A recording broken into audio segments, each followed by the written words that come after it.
Hi students, मैं अश्विन। मुझे उम्मीद है आप सभी अच्छे होंगे। वर्ड ऑफ द डे इस सीरीज का ये सेशन नंबर 106 है और आज की जो हमारी चॉइस है वो है वर्ड अवर। आइए आगे की स्लाइड में इस वर्ड अवर को डिटेल में जानते हैं। पहली बात, ये जो वर्ड अवर है पार्ट ऑफ स्पीच में क्या है? It's a verb. A verb है तो इसकी फॉर्म्स होंगी, बहुत ही सिंपल है। आर को 2 बार कर दीजिए, अवर्ड सेकेंड फॉर्म भी हो जाएगी और यही अवर्ड थर्ड फॉर्म भी हो जाएगी। ये तो हो गई इसकी फॉर्म्स। ना कम टू द मीनिंग। अवर का मतलब होता है किसी बात को बहुत ही दावेदारी के साथ, बहुत ही फर्मली या स्ट्रांगली कहना। इतना फर्म या स्ट्रांग हो कि आप क्यों कह रहे हैं? Because you believe that it's true, क्योंकि आपको भरोसा है कि आप जो कह रहे हैं वो सच है। यानी कि दृढ़ता से किसी बात को कहना, बहुत ही कॉन्फिडेंस के साथ दृढ़ता से अपनी बात रखना, किसी फैक्ट को है ना बताना, ये है इसका मीनिंग। इसको कैसे समझेंगे? ध्यान से देखिए, इसके बीच में वी ई आर है। आप नहीं जानते क्या that V E R is a word root, जिसका मतलब ही होता है फैक्ट, सच्चाई। सर इसी से तो वर्डिक्ट बनता है, फैसला, जिसमें सच की बात की जा रही हो। इसी से तो वेरीफाई बनता है या वेरिफिकेशन बनता है। वेरिफिकेशन क्यों किया जाता था? कि सच्चाई का पता लगाया जाए। तो अवर करने का मतलब होता है सच बोलना। और जब कोई व्यक्ति सच बोलेगा तो वो डर के नहीं बोलेगा, घबरा के नहीं बोलेगा, विद ऑल कॉन्फिडेंस बोलेगा। तो किसी सच को सबके सामने लाना, यानी सच वाली किसी बात को बताना, कोई स्टेटमेंट देना, कोई बात कहना, but with all confidence, because you believe that you are true, you believe that your statement is true based on facts। तो दृढ़ता से किसी बात को कहना। ठीक, इसका रिलेशन जो है लॉ से भी है, जस्टिस से भी है।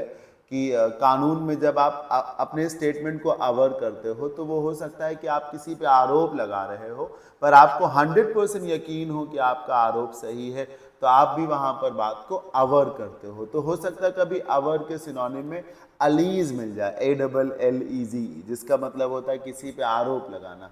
लेकिन आरोप लगाने का मतलब पूरी मजबूती से आरोप लगाना।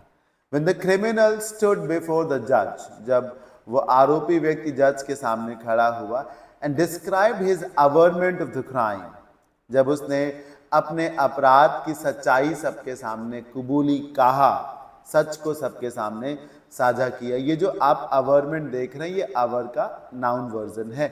द जज accepted his plea deal due to his statement being true. जज ने देखा कि उसका स्टेटमेंट बिल्कुल ट्रू है और वो कन्फेस कर रहा है अपने क्राइम को, सच सच बोल रहा है। तो उसने फिर उसकी प्ली जो थी, यानी कि जो रिक्वेस्ट थी कि उसको सजा कम दी जाए या माफ कर दिया जाए, वो जज ने एक्सेप्ट कर ली। बोलते नहीं कि सच्चाई कबूल कर लो, मान लो, सच बता दो तो तुम्हें छोड़ दिया जाएगा। This is exactly what happened in this case. She averred that she had never seen the man before। उसने पूरे दावे से ये बात कही कि ऐसे किसी व्यक्ति को उसने पहले कभी नहीं देखा। जब आप बहुत दावे से कोई बात कहते हो ना सर, तो इसी को असर्ट करना कहते हैं। ये देख रहे हैं आप, असर्ट करना, डिक्लेयर करना, असर्ट करना, अफर्म करना, प्रोक्लेम करना, उद्घोष करना, तेज आवाज में बोलना, स्टेट करना, स्वेयर मतलब कसम खा के बोलना। आई स्वेयर, कसम खा के आप सच ही तो बोलोगे। अब एंटोनिम्स में डिनाई करना, डिसओन करना, रिपुडिएट करना, गेन से करना, मतलब खंडन करना एक तरीके से। वहां आप दृढ़ता से किसी बात का समर्थन कर रहे हैं कि यही सच है, और इधर आप कह रहे हैं नहीं ये सच नहीं है, मना कर रहे हैं। उधर हाँ कर रहे हैं और इधर आप मना कर रहे हैं। तो ये था आज के वर्ड ऑफ द डे का सेशन। मुझे उम्मीद है आवर वर्ड आपने ढंग से पढ़ लिया होगा।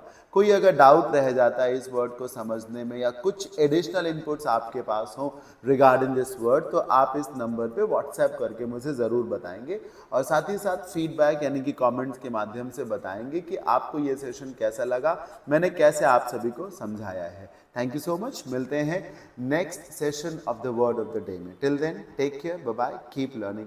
जय भोलेनाथ, जय शिव शंकर, नमस्कार।